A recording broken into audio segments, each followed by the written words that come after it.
ప్రియమైన వారలారా, ప్రభు అయిన యేసుక్రీస్తు పరిశుద్ధమైన నామములో పరిశుద్ధాత్మనితో అనుదినము అను ఈ క్లుప్త సందేశము కొరకు ప్రభువుకు స్తుతించి మీకు శుభములు తెలియపరుస్తున్నాను. ఈ సందేశము వినుటకు మిమ్మల్ని ప్రేమతో ఆహ్వానిస్తున్నాను. దేవుని నామం మహిమపరచబడుచున్నది. అనుదినము ఈ చోటు నుండి మీ యొద్ద నుంచి వచ్చేటువంటి సాక్ష్యములను బట్టి ప్రభువుకు మహిమ కలుగునుగాక. ఒకే ఒక ఉద్దేశం, నేను ఆత్మచేత నడిపింపబడాలి, ఆత్మతో నడవాలి. ఆ విధానములో ఈరోజు ప్రభు మీకు అవసరమైన వాక్కును ఉంచాడు. సిద్ధముగా ఉన్నారని నేను నమ్ముచున్నాను. ఆ వాక్యము విని ముగిసిన వెంటనే నేను ప్రార్థిస్తాను. వెంటనే మీరు ఒక్క క్షణం కూర్చొని, ప్రభువా, ఈ వాక్యమును నేను అలాగే స్వీకరించాను, దాన్ని అభ్యాసము చేయబోతున్నాను, ఆశ్చర్యమైన కార్యములు మీరు చేయబోతున్నారు అని మీరు విశ్వాసపు మాటలు పలకండి. దినమంతా మీరు పలకండి, ప్రభువు నడిపిస్తాడు. వాక్యములోనికి వెళ్దాం. నాకు ప్రియమైన దేవుని బిడ్డలారా, అపోస్తులుల కార్యములు 16వ అధ్యాయము 18వ వచనం.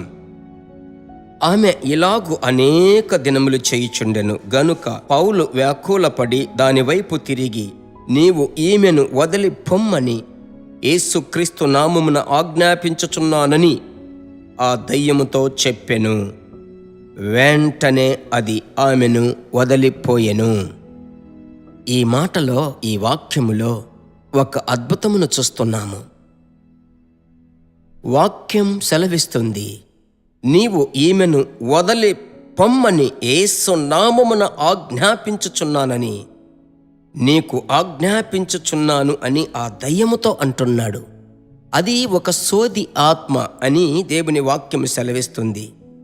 ఈ ఆత్మ అనేక దినములు, ఆ సోది చెప్పేటువంటి ఆత్మ ఆమెను ఇబ్బంది పెడుతూనే ఉన్నది. ఒకరోజు అపోస్తుడైన పౌలు వాక్యం సెలవిస్తుంది, ఆత్మలో వ్యాకులపడి, ఆత్మతో నింపబడి ప్రార్థించాలి అని మనం అడుగుతున్నాము. అయితే ఆత్మలో కోపపడము, సాతాను మీద మనం కోపపడాలి. సాధారణంగా కోపడితే మనం, అయితే ఆత్మలో నింపబడి కోపపడ్డామనుకోండి, సాతానుని యొక్క కాళ్ళు చేతులు వణికి నువ్వు చెప్పేదానికి లోబడతాడు. కారణం, నీలో అభిషేకం ఉంది. అలాగైతే ఈ అభిషేకం సాతాను మీద ఒక అధికారాన్ని ఇస్తుంది. అభిషేకము ధైర్యముగా సాతానుకు విరోధముగా కోపపడి మాట్లాడునట్లుగా ఆ అధికారముతో నిండిన ప్రార్థనను దేవుడు ఘనపరుస్తున్నాడు. కనుక ప్రియమైన వారలారా, ఈ దినాలలో పలు రీతులుగా ఈరోజు ప్రభు బిడ్డలు బాధింపబడుతున్నారు. పలు రీతులుగా దేవుని బిడ్డలు బాధింపబడుతున్నారు. అపవాది చేత పలు విధములైన పోరాటములు. అయితే మీరు దేనికి చింతించకండి, ఎల్లప్పుడూ ఆత్మలో నింపబడి ప్రార్థించండి. ఎప్పుడెప్పుడైతే ఆ సాతానుడు మీకు విరోధముగా లేస్తున్నాడో, మీరు ఆత్మలో నింపబడి యేసు నామములో ఆజ్ఞాపిస్తున్నాను, వెడలిపో, నా ఇంటిని విడిచిపెట్టి నా సరిహద్దులలోనికి రాకూడదు అని గద్దించే అధికారముతో మీరు ప్రార్థించడం అలవాటు చేసుకోనండి. ఆ అధికారమును, ఆ ఏలుబడిని, ఆ కృపను ఇచ్చేది పరిశుద్ధాత్ముడే. అపవాది యొక్క కట్లను తెంపేటువంటి ఆ ఆత్మదేవుడే ఈ సందేశమును మీకు ఇస్తున్నాడు. దీన్ని పెట్టి మనం ప్రార్థించుదామా? ఇక మీదట మీరు భయపడకండి.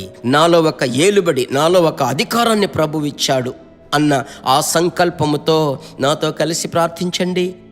మంచి తండ్రి, యేసు క్రీస్తు నామములో ఏక మనస్సుతో ప్రార్థిస్తున్నామయ్యా. ప్రభువా, మీ బిడ్డలకు విరోధముగా లేచుచున్న పలు విధములైన ఆత్మలు ఇక మీదట గుర్తులు కనబడకుండా ఆ సోది ఆత్మ కలిగిన వారిని చూసి, ప్రభువా, ఆ దైవజనుడు ప్రార్థిస్తే ఆ ఆత్మతోనే మాట్లాడుతున్నాడు.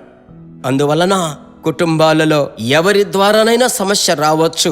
ఆ మనుషులకు విరోధులకు ప్రార్థించకుండా ఆ మనుషులలో పనిచేసే దురాత్మను కనిపెట్టి ప్రార్థించే అభిషేకమును యేసు నామములో మీ బిడ్డలకు ఇవ్వండి.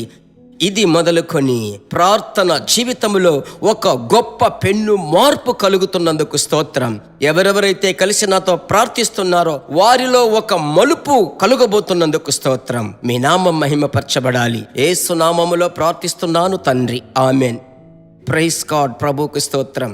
దేవుడు మిమ్ములను పలు రీతులుగా ఆశీర్వదిస్తాడు. అనేకులకు దీన్ని షేర్ చేసి వారిని ప్రోత్సాహపరచండి. దేవుని నామం మహిమపరచబడుతుంది. దైవ కృప మిమ్మలను భరిస్తుంది. ప్రభు చిత్తమైతే మరలా కలుసుకుందాం.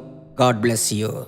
దేవుని బిడ్డలారా, ఈ వర్తమానము మీకు మిక్కిలి ఆశీర్వాదకరముగా ఉందని మేము నమ్ముచున్నాము. ఇంకనూ మా వర్తమానములను విని ప్రభువులు ఆశీర్వదింపబడుటకు జీసస్ మీట్స్ మినిస్ట్రీస్ అను మా యూట్యూబ్ ఛానల్ ను సబ్స్క్రైబ్ చేయండి. మరియు మా ప్రార్థన సహాయముకై మీరు సంప్రదించవలసిన మా ఫోన్ నెంబర్ 9842522836 మరియు 7299546363. Email gpsrobinson@hotmail.com. ప్రభు మిమ్మును ఆశీర్వదించునుగాక.